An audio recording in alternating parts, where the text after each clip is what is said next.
যদি আপনি জিন্দেগিতে দুনিয়ার জমিনে কোরআন তিলাওয়াত করা শিখতে পারেন, কোরআন তিলাওয়াত করেন, শুধুমাত্র কোরআন তিলাওয়াত, এত ছোট্ট একটা আমলও যদি করেন, আল্লাহর রাসূল সাল্লাল্লাহু আলাইহি ওয়াসাল্লাম বলে দিয়েছে, পৃথিবীর জমিনে কেউ যদি কোরআন তেলাওয়াতকারী হয়, ওই কোরআন তেলাওয়াত তাকে জান্নাতে না পৌঁছানো পর্যন্ত আল্লাহর দরবারে সুপারিশের শাফাআত করা বন্ধ করবে না।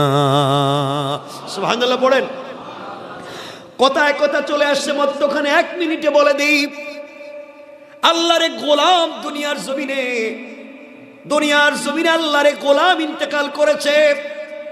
কবরে যাওয়ার পরে সবাই মিলে, আত্মীয় স্বজন মিলে গোসল করাইয়া, কাফন পরাইয়া, হাতে পায়ে বেড়ি দড়ি লাগাইয়া, রশ্মি দিয়া বেঁধে সাদা কাপড়ে প্যাকেটিং করে সবাই মিলে নিয়ে যায়, তাকে কবরের দিকে নিয়ে যায়।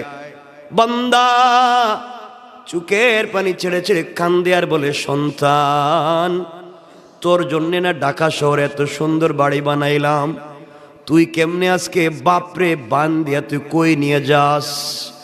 ও সন্তান, তোর জন্য না এত কোথায় নিয়ে যাও, কোন কবরে? সন্তান বলছে, হয়তো জুরাইন কবরস্থানে, আজিমপুর গুরুস্থানে, কোন জায়গায় নিয়ে যায়? সন্তান নিয়ে যায়। বাবা কাফনের ভিতর থেকে কান্দে, কেউ দুনিয়ার আওয়াজ শুনে না। ডাক দিয়া দেখে তার ভাইও তার খাটিয়ায় ধরছে। বাইরে ডাক দিয়া বলে, ভাই রে, আমার গলা না জড়াইয়া নাকি তুই ঘুমাইতি না? আমার গলা না জড়াইলে নাকি তোর ঘুম আসতো না? ছোটবেলায় দুইজন খেতে বসলে কত দুষ্টামি করছি, 2 ভাই মিলে দুনিয়ার জমিনে কত দুষ্টামি করলাম।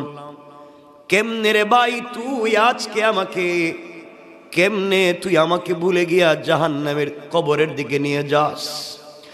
ভাইও কথা শুনবে না, তাকাইয়া দেখবে তার কলিজার টুকরা বন্ধু, সেও খাটিয়ায় ধরে আছে, কবরের কাছে নিয়ে বলছে, মিনহা খালাকনাকুম ওয়া ফিহা নুঈদুকুম ওয়া মিনহা নুখরিজুকুম তারাতান উখরা। সবাই ডাক দিয়ে বলতেছে, ওখান থেকেই তুমি আসছিলা, আবার তোমাকে মাটিতে ঢুকাইয়া দিতেছি, কিয়ামতের দিন কিন্তু তুমি ওখান থেকেই উঠবা। বন্ধু, কেউ তোমার কথা শুনবে না, আমার কথা শুনবে না। ওই সময় আল্লাহর গোলাম চিৎকার করে কান্না করে বলবে, ও গোলাম, আমার না ঘরে কত সুন্দর এয়ার কুলার, এয়ার কন্ডিশন ছিল, টাইলস ছিল, সিরামিক ছিল, তুই আমার কই রাইখে যাস?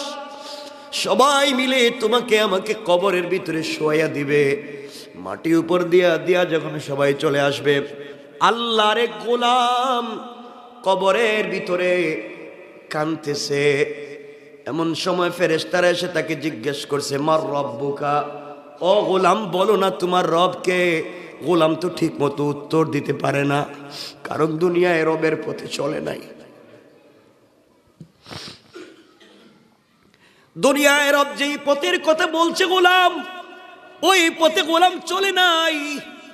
আজ গোলামকে কবরের ভিতরে বলছে, মার রব্বুকা, গোলাম জবাব দিতে পারে না। ফেরেশতারা বলছে, ওয়ামা দীনুকা, বলো না তোমার ধর্মের নাম কি, কোন ধর্ম নিয়ে আসছো? গোলাম জবাব পায় না। গোলামকে বলা হয়েছে, বলো না, মান হাদার রাজুলু আল্লাযী বুইসা ফীকুম, ওই ব্যক্তির চিনুনি দেখো তো, যেই ব্যক্তিকে তোমাদের হিদায়াতের জন্য পাঠানো হয়েছিল। আল্লাহর রসুলের চেহারা এভাবে উঠাইয়া ধরে বলবে, দেখো তো এই লোকটারে চিনুনি? তুমি আমি যদি দুনিয়ার জমিনে রসুলের চরিত্র নিয়ে, রসুলের আদর্শ নিয়ে কবরে যাই, তাহলে ওই লোকটারে দেখাইলে আমরা চিনতে পারবো আমার রসুল। কবরে দেখাইলে বলতে পারবো, ইয়া রাসূলুল্লাহ, দুনিয়ায় না আপনাকে দিল দিয়ে ভালোবেসেছি, কবরে রসুলের চেহারা দেখে চিনতে পারবেন। আর যদি দুনিয়ার জমিনে সেই রসুলকে ভালোবাসতে না পারেন, আল্লাহ রসুলের চেহারা দেখানোর পরও তুমি আমি চিনব না। ফেরেশতারা যখন 3টা প্রশ্নের জবাব পায় নাই, তাকে আঘাত করার জন্য 70 জন অন্ধ ফেরেশতা, এক একজন ফেরেশতার ওই কাঁধ থেকে ডান কাঁধ থেকে বাম কাঁধে যেতে লাগবে 700 বছর। এমন 70 জন ফেরেশতা হাতের মধ্যে লোহার মুগুর নিয়ে দাঁড়িয়ে আছে, আঘাত করবে।